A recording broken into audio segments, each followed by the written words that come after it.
Good morning, everybody. Welcome to the cargo glider training. We're going to give everybody about 2 minutes to log on, so just bear with us for a few minutes. Thank you.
Good morning, everybody. Thank you for being here on a Saturday with us. My name is Jenna Espino. I'm the director of the Imperial Valley Mesa program, and I'm here to tell you about our new glider competition called the Cargo Glider for the year of 21-22.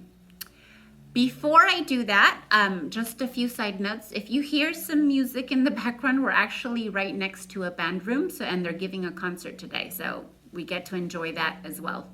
Let me go through what the training is going to entail. We are first going to go over the rules, and I'm not going to go through every single rule. I'm really going to focus on what's new about this competition versus previous years. We also have put a really great video together for you that kind of puts all of the rules together. It demonstrates what the objective is. It talks about just everything you need to know for the competition. So that will be great for you to watch and then have to use for yourself and your students. We will then go into an intro glider activity. We will demonstrate a really simple activity that you can do with your students to get them started in building a glider. And then I will just briefly summarize another set of rules for another activity that you can do with your students. We will then spend a good amount of time talking about tips and tricks on how to build your actual glider, about the payload, and we will talk on a lot of the, we will touch on a lot of the physics of building a glider. After that, we will have plenty of time for questions, so please save your questions until the end. We will get on and answer as much as we can, and if we can't answer some of the questions, we will get back to you as soon as possible.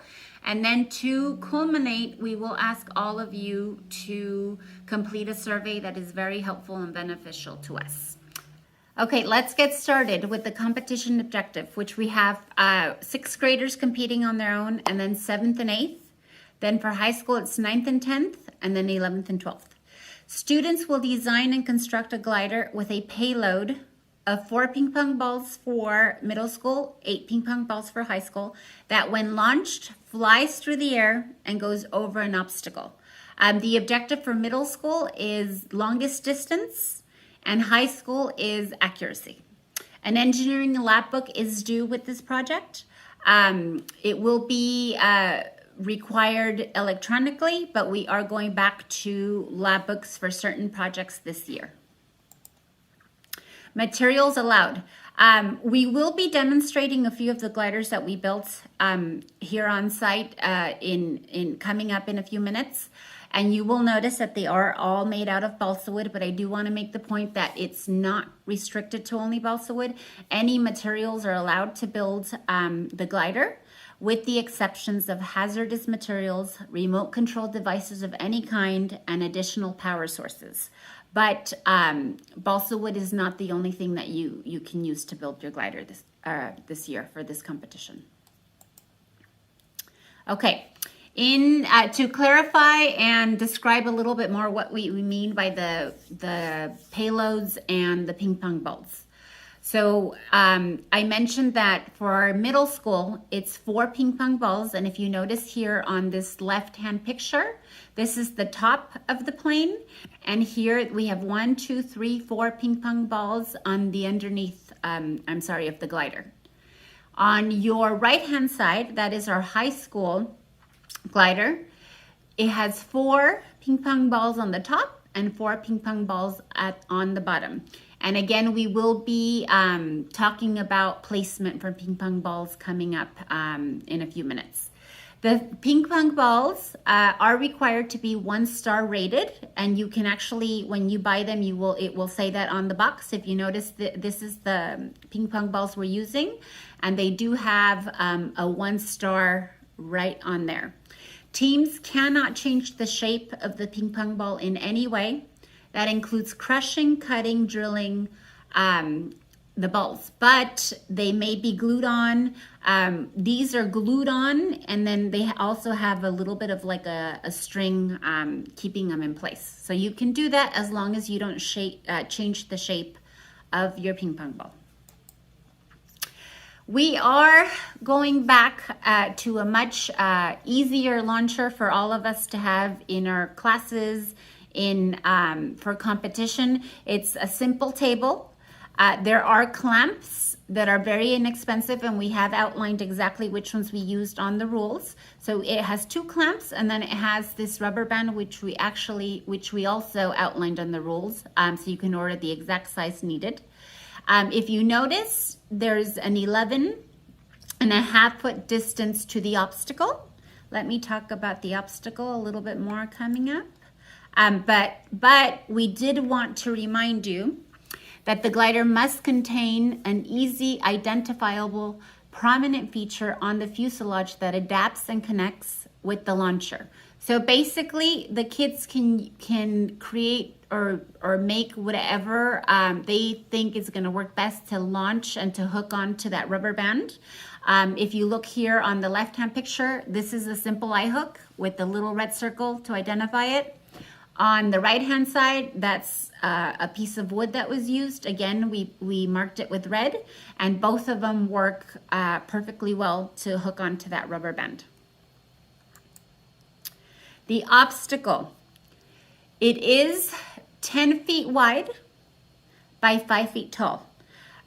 We used very inexpensive materials to create it. If you can tell here, this is PVC pipe and this is a nylon string. So again, very easy to make. Per the rules, the glider must fly over the 5 foot by 10 foot obstacle. If it does not, that is considered a mistrial. So when the kids are practicing, they must go right over it. They can't go over it on the side. It has to be over that 10 foot by 5 foot obstacle, or it is considered a mistrial. That's really important. Now that we went through some of these rules and pictures, we put a really nice video together for you that puts it all together so that you can see what the competition will look like. It includes measurements, and it shows the gliders in action. So please enjoy that for the next 3 or 4 minutes, and we will see you back here in a few minutes. Thank you.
Okay, I hope you guys enjoyed that video. It will be available on the actual rules shortly within a few weeks. And you will also have it once you receive the recording for this training. So let's move on and talk a little bit of what to do prior to actually building the glider. I do believe Carlos Gonzalez from UC Riverside went over the Mars Canvas site, which is available for all of our MESA advisors. If you don't have a link and a login and, for this, please follow up with your MESA director for whatever site you are from, and they should have this information for you. So this is the link. I'm going to click on it and show you a little bit of what's available for you and how I would start.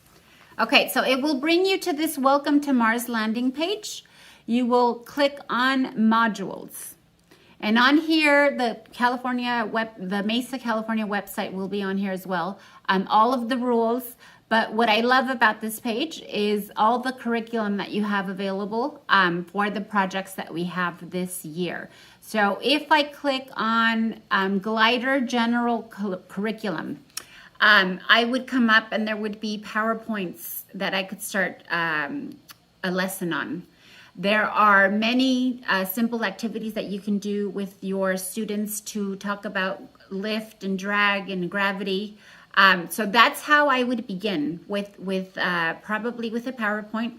Then I would move on to a simple activity that I can do in a 30 to 40 minute period.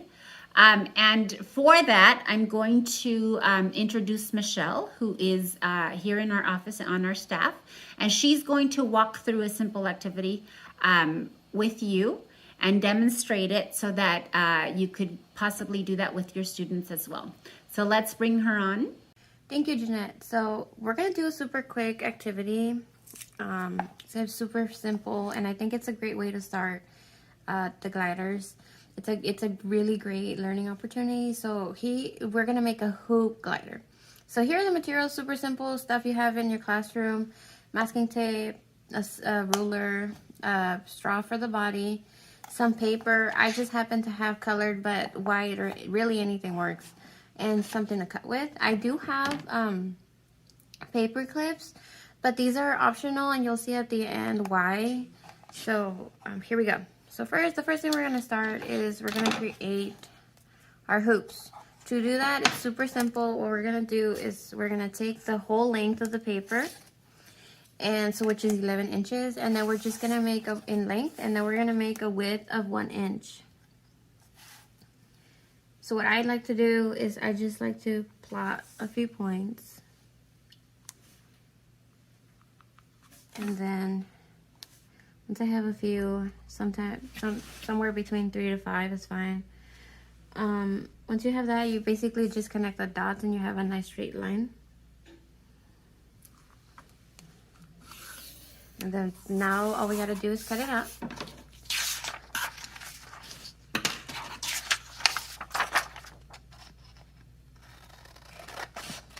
So I'm not the best at cutting, but it's all right. We really only need the idea of it. So here we go. Then next, so here we have one of the strips, and then when you just fold it together, you can already see it. You can see the hoop. All right, so we're gonna make the smaller one, and this is 11 inches by 1 inch, and then we're gonna make the smaller one. That one's gonna be 7 inches in length. So again, I'm just gonna use the other corner just because it's already straight. So I don't have to worry too much about that. And so we're gonna measure 7 inches and do it again in the corner. And then 7, a third time.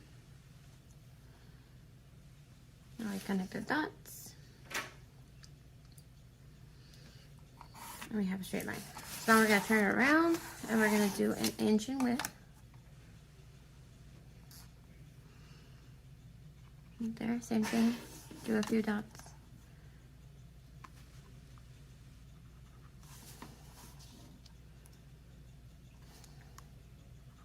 Finally, we connect the dots and we make a straight line.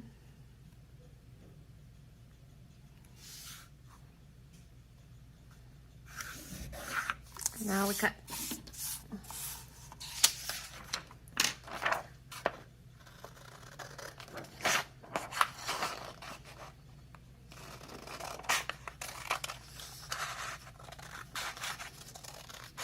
Again, just try your best. It's fine if it's not completely straight. So here we go. Now that we have both our strips of paper, we're gonna put this on the side. We don't need it anymore. We're gonna take our masking tape and our straw. So the first thing we're gonna do is we're gonna create our hoops. So you're just gonna take a piece of tape and you're gonna join them together, join the two ends on each strip together. Tape it down. You can either put them side to side, overlap them, whichever, it's really up to you. And then here we go. So now we have our first loop done, right? First hoop done. So then we're gonna do the same with the other one. We're gonna take another piece of tape, join it together at the ends, tape over that, and we have the big hoop. There we go. So now we're gonna assemble it together. You're just gonna take another piece of tape. What you're gonna do is you're gonna get one of the ends of the straw and you're gonna put it inside the hoop, and you're gonna tape that down. Just like that. See? Super simple. And then now we're gonna take the other side, the other corner, and tape it inside the hoop, just as we did in the front. Try to keep it in the same direction. It'll fly best if you have your hoops in the same direction. Here we go. We have that. So this is how it's gonna end. It's gonna look. Mine is not super straight, you can tell, but it's cool. It's still great. It'll work. And this is the little hoop is the front piece. So there you have it. It's a great activity to do with your class. You'll learn some key concepts, and it's a great way to start the gliders. Okay, so now that we just built the glider, now we're actually gonna look into it and see how it works. Here the thrust force is produced by the energy transfer from the throw of the arm to the glider. Then we can observe the lift when the air pushes on the hoop wings.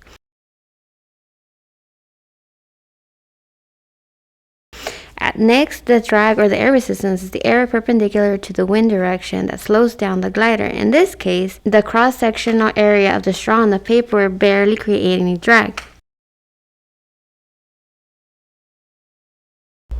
Finally, we can observe the gravity force pulling down on the planes as they land.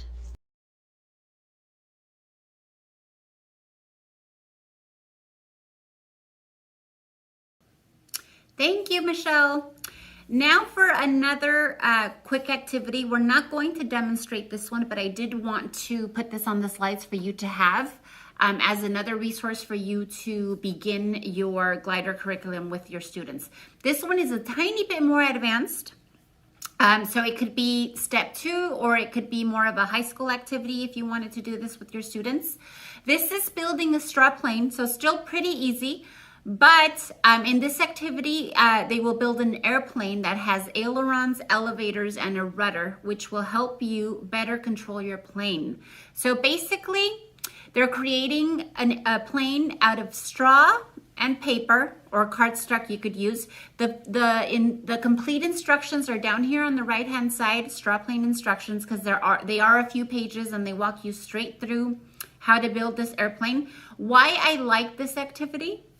The reason is that they can really learn how to manipulate a plane by creases, by the way they add weight to the front of it with paper clips, by the way they change by the way that the paper is manipulated.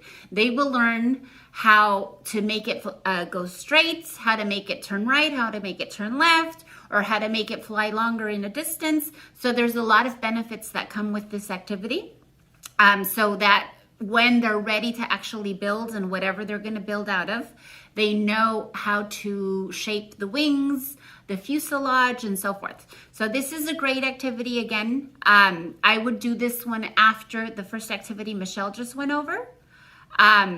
Because now with Luis coming on board, he's going to really go in depth and talk about the physics and talk about how he built the gliders he built. So again, just 2 activities for you to use in your classrooms before you start building. And I will invite Luis over now to talk about the way he built his gliders, how he placed the payload, and so on. Hi, today we will discuss a few tips and tricks that will get you ready to build your glider. We have 3 categories we will go over today. The first category is aerodynamics. Aerodynamics are the forces that act on a glider when in flight. We will only discuss 2, drag and lift. Drag is the force that slows the forward movement of a glider or a plane.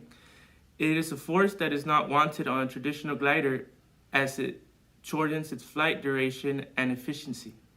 Drag can be minimized many ways. Smoothing out these edges, such as these as well, helps reduce drag. These lifted wings on the edge helps reduce drag as well.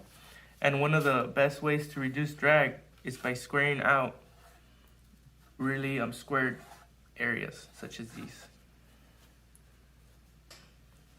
Lift is the upwards force that keeps any glider or plane airborne and is essential for flight.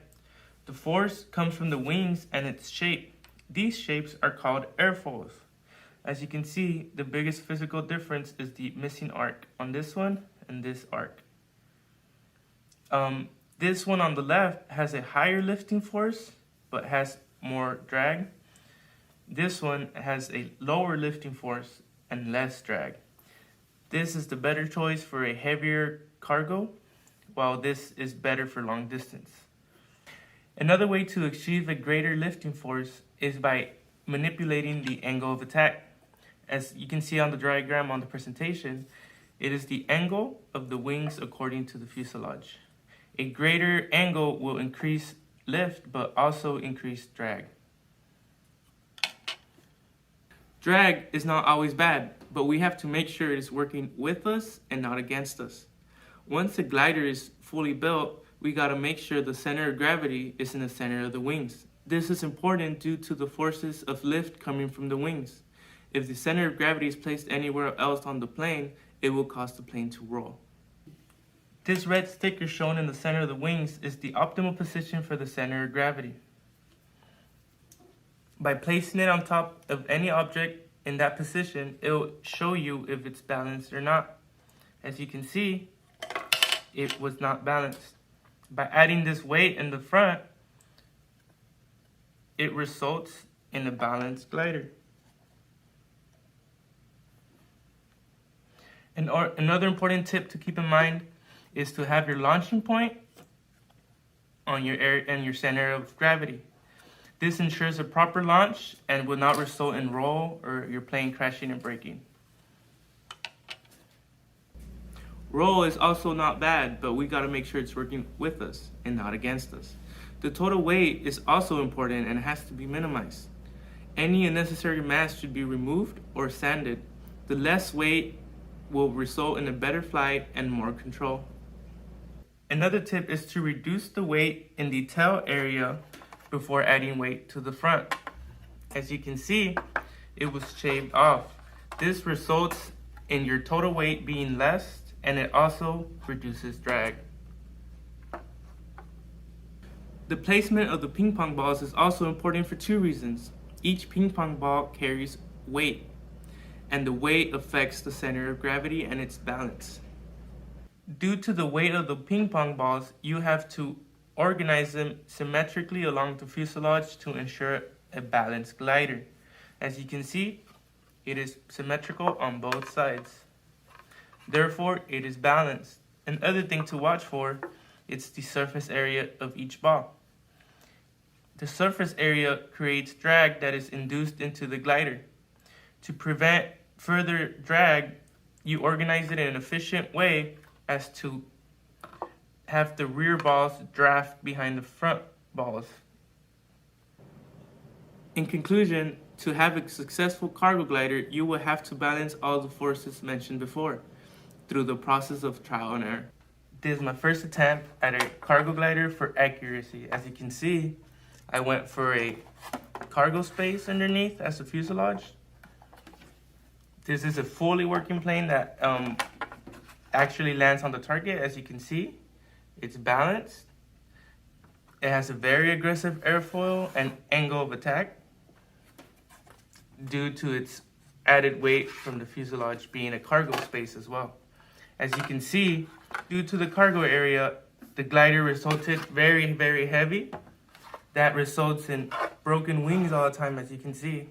All the repairs I have had to make. And launch after launch, it is not very accurate, but it does work.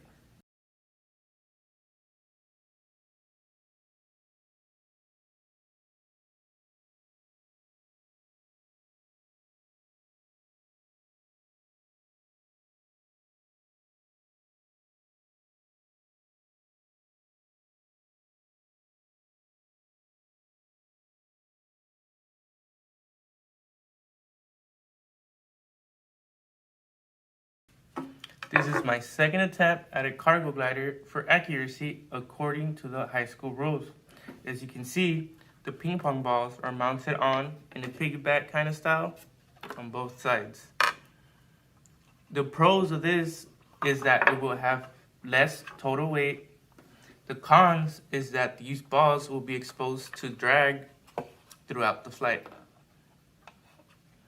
Due to the reduced weight and difference from the first iteration is that, as you can see, less damage visible. And when in flight and launch after launch, it is more accurate. Due to the placement of the ping pong balls, I had to add this piece to the rear wing in order to get a correct flight pattern for where I needed to land.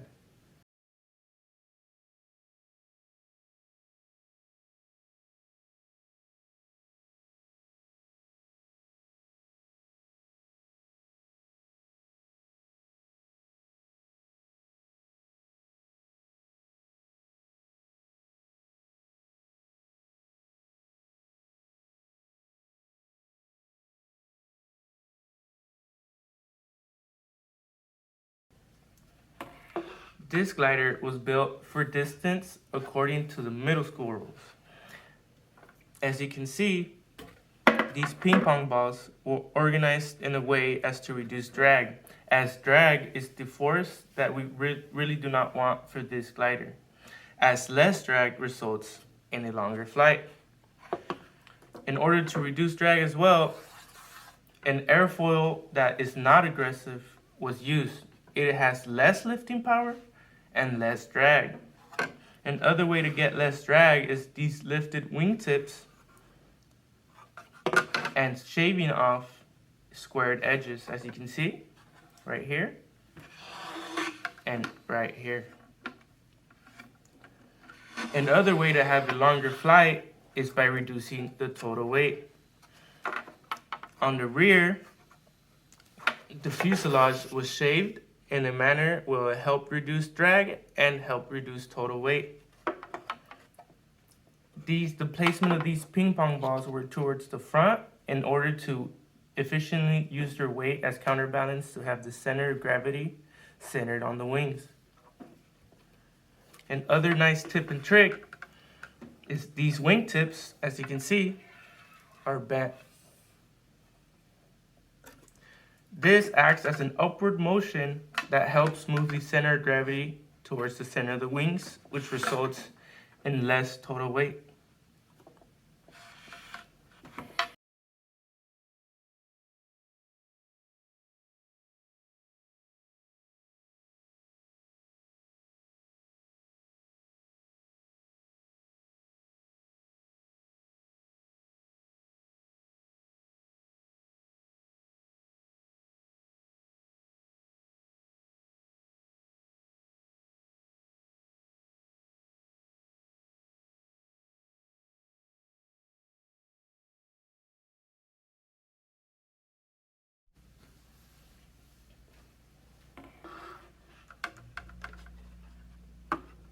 We will now show you a side-by-side comparison of both gliders. As mentioned before, this has a less aggressive airfoil, less lifting force, but less drag, while this has a more aggressive airfoil, which has a very high lifting power. As you can see by the size difference, the middle school glider wing is substantially bigger than the high school one. It has to be bigger in order to have enough lifting force coming from the airfoils. And now back to you, Jeanette. Thank you, Luis. That's a lot of great information for you guys, and I hope that helps you in starting off your students in building this project. And lastly, before we move on to questions, I did want to share this resources page with you. Aside from our MESA curriculum, these are great sites for you to get more activities for your students on gliders. A lot of definitions, there's videos on there. So it's a great, they are great resources for you to use with your glider curriculum as well. Okay, I hope you guys enjoyed this training. As you will notice on this slide, this is my email address. If you have any questions after today, you can send me an email and I'll answer right away. But before that, I'm gonna invite Minero Villalpando to come and answer any questions that you might have. He is on our staff here and he was very instrumental in writing these rules and everything we did to put this together for you. So thank you everybody, and here is Minero Villalpando.